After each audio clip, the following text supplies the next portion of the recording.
The scent of lavender lingered in the air, mingling with the traces of whatever fragrant oils they'd used at that spa she'd been raving about for weeks.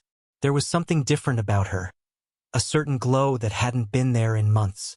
Her cheeks were flushed, her eyes alight with an energy I hadn't seen in ages. It was as if she'd plugged herself into something, recharged with an energy I couldn't name but suspected I didn't want to know about. "How was it?" I asked, trying to keep my voice steady, neutral, as she floated past me, humming a tune I didn't recognize. "It was divine," she replied, her voice glowing with enthusiasm. "Absolutely divine, Colton." She tossed her purse onto the kitchen counter with an ease that came from practice. "They have this incredible facial massage. I swear it took 10 years off my face. You should try it sometime." I watched her, narrowing my eyes, trying to push down the cold knot of suspicion in my stomach. Was it really just a spa day? Or was it 10 years of guilt wiped clean? I'd been feeling it for weeks. Those late nights at work, the whispered phone calls, the way she flinched when I touched her. All of it pointed to something I wasn't ready to face but could no longer deny. So I did what I had to do. I hired a private investigator. The report was a punch to the gut. Pictures, dates, times, all laid out in grim detail. The man she'd been with wasn't anyone I knew, just a younger guy from the gym, the kind of guy she probably thought made her feel young again. I'd spent the last few days contemplating my response, carefully shaping it, trying to focus my anger into something more controlled. I wasn't going to yell. I wasn't going to beg. I just wanted her to understand, to feel the sting of betrayal I was living with. "I'm glad you had fun," I said, forcing a smile that felt more like a grimace. "I actually made us dinner." She seemed surprised. Usually I'm the one ordering takeout. "Oh, that's sweet," she replied, her voice too sweet, too insincere. "What did you make?" I gestured toward the dining room. The table was set with our finest china, silver gleaming under the soft glow of candles. Her favorite flowers in the center, everything in place. She gasped when she saw it, her eyes wide. "Colton, this is beautiful," she said, her tone softening, almost apologetic. For a moment, I almost believed her. "Come sit," I said, pulling out her chair for her. She took a seat, a mix of awe and apprehension in her eyes. The only thing on the table was a covered platter. "I made something special just for you," I said, my voice tight, each word carefully measured. I lifted the cloche with a flourish, and underneath there was no gourmet meal, no fancy dish. It was the investigator's report neatly laid out on a large platter, the photos arranged on top. Her and the other man embracing in various poses, a grotesque collage of her betrayal.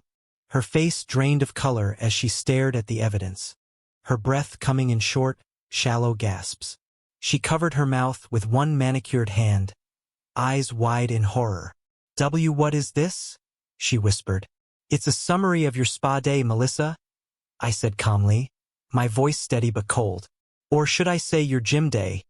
You know, the one where you worked out so hard with that personal trainer of yours?" Her knees buckled and she collapsed to the floor, her legs giving way. She reached out toward me, her eyes full of terror. "Colton, please, it's not what it looks like," she begged, her voice trembling. "You don't understand." "Oh, I think I understand perfectly," I said, my voice now icy. "I understand that you've been lying to me for months, that you've been sleeping with another man while I've been here working my ass off to provide for you. I understand that you're a complete fraud." Tears welled up in her eyes, and black mascara streaked down her face. She was a mess, a pathetic, broken thing, and for a fleeting moment, I almost felt sorry for her. But then that pity quickly turned to a searing anger, one that I couldn't quite suppress. "I'm so sorry, Colton, so sorry," she cried, crawling toward me, her voice desperate. "I don't know what I was thinking. Please, please forgive me." I stood towering over her, the rehearsed words flowing from me as if I had been saying them in my mind for days. I felt oddly detached, like I was watching the scene unfold from the outside. "Forgive you," I said, my voice dripping with disdain. "You think an apology is going to fix this? That you can just say sorry and everything goes back to normal? This isn't a TV show, Melissa. This is real life, and you've just destroyed everything we had. I walked into the living room, grabbed a file from the coffee table, and held it up. I've already spoken to my lawyer, I said, my tone unwavering. I filed for divorce. You'll be served tomorrow. I want you out of this house by the end of the week. I've already packed a few of your things. Her sobs turned into full-blown wails, her body shaking violently. She looked at me with red, swollen eyes. But where will I go? That's not my problem anymore, I said, turning my back on her. You should have thought about that before you decided to betray me. She continued to cry, but I didn't look back. I walked into the kitchen, poured myself a generous glass of whiskey, and took a long drink. As I stood there watching her through the archway, sobbing on the floor next to the dining table, I realized something. I don't feel anything anymore. The rage, the pain. It was all gone, replaced by a strange emptiness. It was a hollow victory, but it was a victory nonetheless. She had come home glowing, thinking she had gotten away with it. But now her world was crashing down, and she had no one to blame but herself. I took another sip of whiskey and walked toward the bedroom. I didn't dare look at her again. Her sobs echoed through the house, but I didn't acknowledge them. I closed the door behind me, and the sound of her wailing was the last thing I heard from our marriage.